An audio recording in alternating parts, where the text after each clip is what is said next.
નમસ્કાર વિદ્યાર્થી મિત્રો, આજે આપણે ધોરણ 6 સામાજિક વિજ્ઞાન પ્રકરણ 11 ભૂમિ સ્વરૂપો આગળના ભાગમાં આપણે અભ્યાસ કરી ગયા.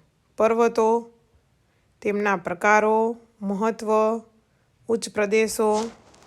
હવે આપણે આગળ મેદાન વિશે અભ્યાસ કરશું. સમુદ્ર સપાટીથી 180 મીટરથી ઓછી ઊંચાઈએ આવેલા સમતલ કે સપાટ ભૂમિભાગને મેદાન તરીકે ઓળખવામાં આવે છે. 180 મીટરથી એની ઊંચાઈ કેવી હોવી જોઈએ? ઓછી હોવી જોઈએ. અને સમતલ સપાટ એ ભૂમિભાગને મેદાન તરીકે ઓળખવામાં આવે છે.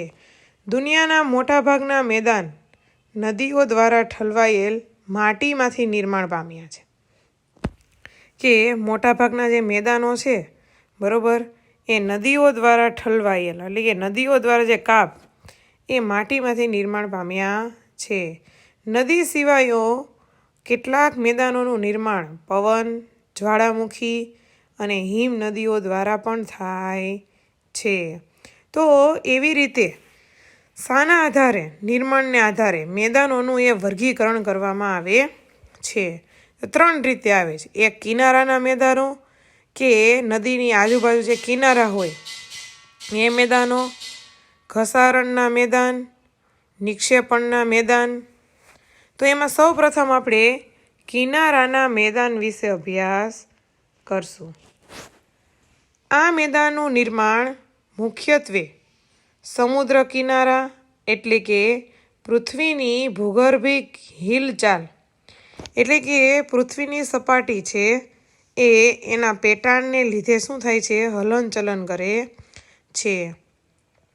એને કારણે સમુદ્ર કિનારાના નજીકનો જે ખંડીય છાજલી, એટલે કે સમુદ્રથી જે ઊંચાઈવાળો ભાગ હોય એ ભૂમિભાગ ઉંચકાઈને ત્યારે બનતા મેદાનને સંરચનાત્મક મેદાન કહે છે. આવા મેદાન મોટે ભાગે ભૂમિખંડના કિનારે જોવા મળે છે. ક્યાં જોવા મળે છે? ભૂમિખંડના કિનારે. મેક્સિકોના અખાતના કિનારે ફેલાયેલ સંયુક્ત રાજ્ય અમેરિકાના દક્ષિણ પૂર્વે આવેલ મેદાન તેનું ઉદાહરણ છે. જમીનના તળિયા ઘસાવવાના કારણે પણ આવા મેદાનનું નિર્માણ થાય છે. ઓસ્ટ્રેલિયાનું મધ્યનું મેદાન આ પ્રકારે જ નિર્માણ પામ્યું છે. ત્યારબાદ આવશે ઘસારણના મેદાન. પૃથ્વીની સપાટી પર સતત ઘસારણની પ્રક્રિયા ચાલતી રહે છે, ઘણી વખત પાણીને કારણે, બરોબર. તો જેનાથી લાંબે ગાળે પર્વતો તથા ઉચ્ચ પ્રદેશો પરથી જે વહેતી નદી, પવન, હિમનદી જેવા પરિબળો છે એ પોતાની સાથે એ ઘસાઈને મેદાન બને છે. આવા મેદાન સંપૂર્ણપણે સપાટ બનતા નથી, નક્કર ખડકોની ટેકરીઓ વચ્ચે પણ જોવા મળે છે.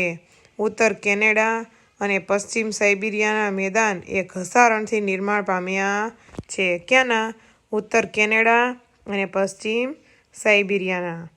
ઘસારણ દ્વારા બનેલ મેદાનોને પેનીપ્લેઇન કહે છે. શું કહેવામાં આવે છે? પેનીપ્લેઇન. ત્યારબાદ જોશું નિક્ષેપણના મેદાન. નદી, હિમનદી, પવન વગેરે પરિબળો દ્વારા પથરાયેલ કાપના નિક્ષેપણથી સરોવર કે સમુદ્ર જેવા કોતરો ભરાવાથી આવા મેદાનનું નિર્માણ થાય છે. નદી, હિમનદી, પવન વગેરે પરિબળો દ્વારા જે પથરાયેલા કાપ, બરોબર, એના નિક્ષેપણથી સરોવર કે સમુદ્ર જેવા કોતરો, એ જે ખાલી ભાગ હોય એ ભરાવાથી મેદાનનું નિર્માણ થાય છે. તેથી તેને નદીકૃત કે કાપના મેદાન પણ કહેવામાં આવે છે. શું કહેવામાં આવશે? નદીકૃત કે કાપના મેદાન. ભારતમાં ગંગા યમુનાના મેદાન, ઉત્તર ચીનમાં હવાંગોનું મેદાન, ઇટાલીમાં પો નદી દ્વારા બનેલ લોમ્બાર્ડીનું મેદાન કાપના મેદાનોના વિશિષ્ટ દ્રષ્ટાંત છે. જ્યારે મેદાનોનું નિર્માણ સરોવરમાં કાપના નિક્ષેપણથી થાય છે કે જૈન મેદાનોનું નિર્માણ એ સરોવરમાં કાપના નિક્ષેપણથી થાય છે ત્યારે તેને સરોવરના મેદાન કહે છે. કાશ્મીરની ખીણો ભારતમાં સરોવરના મેદાનોનું ઉદાહરણ છે. તો કે મેદાનોનું મહત્ત્વ શું છે?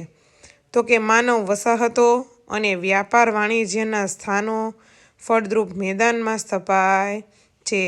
કે માનવ વસાહતો અને વ્યાપાર વાણિજ્યના જે કંઈ સ્થાનો છે એ ફળદ્રુપ મેદાનમાં સ્થપાય છે. સપાટ મેદાન એ સડક માર્ગ રેલ માર્ગ માટે ઉપયોગી પુરવાર થયા છે. ગીચ વસ્તી ધરાવતા શહેરો મેદાનોમાં આવેલા છે. ફળદ્રુપ જમીન ખેત ઉત્પાદન માટે વધુ ઉપયોગી છે. ફળદ્રુપ જમીન કે જે કંઈ કાપને લીધે એ મેદાનો રચાશે ફળદ્રુપ હશે તો એના માટે ખેતી માટે પણ એ ઉપયોગી છે. ખેત પેદાશો ઉદ્યોગ માટે એ કાચો માલ પણ પૂરો પાડે છે. ત્યારબાદ આવશે ઉપસાગર. સામાન્ય રીતે મહાસાગરના જળભાગનો આંશિક ભાગ કે જે મહાસાગર છે મોટો બધો બરોબર વિશાળ એનો થોડોક આંશિક ભાગ એટલે ઉપસાગર જે ફરતેની જમીનથી ખુલ્લા વિશાળ સરોવર જેવો આકાર ધારણ કરે છે. એટલે કે એ ફરતે બાજુ શું હોય છે? જમીન જેવું હોય છે અને વચ્ચે પાણી હોય છે તો સરોવર જેવો આકાર ધારણ કરે છે.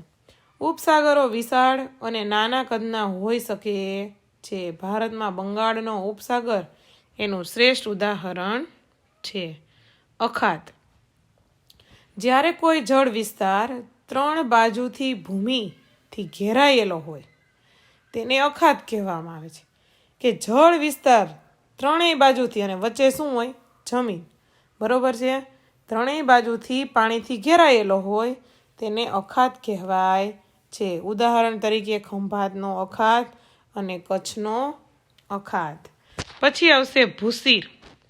ભૂસીર એટલે ભૂમિનો લંબાત્મક છેડો જે જળ ભાગમાં ફેલાયેલો હોય છે. એટલે કે ધારો કે આપણે જોઈએ છીએ કે ભારતનો નકશો છે તો નીચેનો જે લંબ ભાગ છે એ સમુદ્ર સુધી ફેલાયેલો છે જેને સમુદ્ર રેખા તરીકેની સંજ્ઞા પણ આપી શકાય. દાખલા તરીકે કન્યાકુમારી એટલે કે Bharat, cape of good of એટલે કે આફ્રિકા, કે કોઈ પણ દેશનો અમુક ભાગ એટલે કે ભૂમિ ભાગ છે એ જળ ભાગમાં ફેલાયેલો હોય. ટાપુ. જે ભૂમિ ભાગ 4 બાજુથી જળ વિસ્તારથી ઘેરાયેલો હોય જે ભૂમિ ભાગ 4 બાજુથી જળ વિસ્તારથી ઘેરાયેલો હોય એટલે કે 4 બાજુ શું હોય? તો કે પાણી હોય તો તેને ટાપુ તરીકે ઓળખવામાં આવે છે. દાખલા તરીકે લક્ષદ્વીપ, અંદમાન નિકોબાર બરોબર, શંખોદ્વાર એટલે કે બેટ દ્વારકા, પિરોટન, નરા બેટ, પીરમ બેટ, શિયાળ બેટ વગેરે. ખીણ. પર્વતોની હારમાળા વચ્ચે આવેલા કે પર્વતોની હારમાળા છે તો 2 પર્વતો વચ્ચેની જે કંઈ નીચાણવાળો ભાગ છે બરોબર તેને શું કહીશું?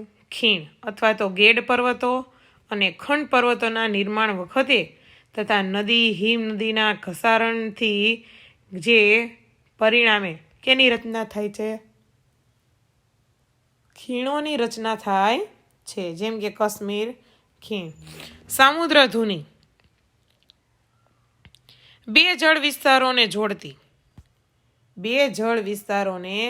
જોડતી સાંકડી જળપટ્ટીને સામુદ્ર ધુની કહે છે.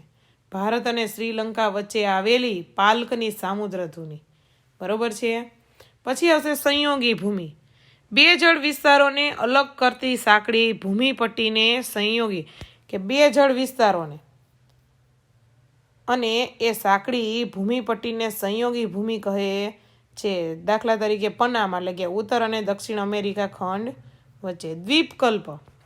જે ભૂમિભાગની 3 બાજુ સમુદ્ર અને 1 બાજુ જમીન વિસ્તારથી જોડાયેલા હોય તેને દ્વીપકલ્પ કહે છે. દાખલા તરીકે દક્ષિણ ભારત બરોબર, સૌરાષ્ટ્ર એટલે કે ગુજરાત, તો કે ચારેય બાજુ શું છે?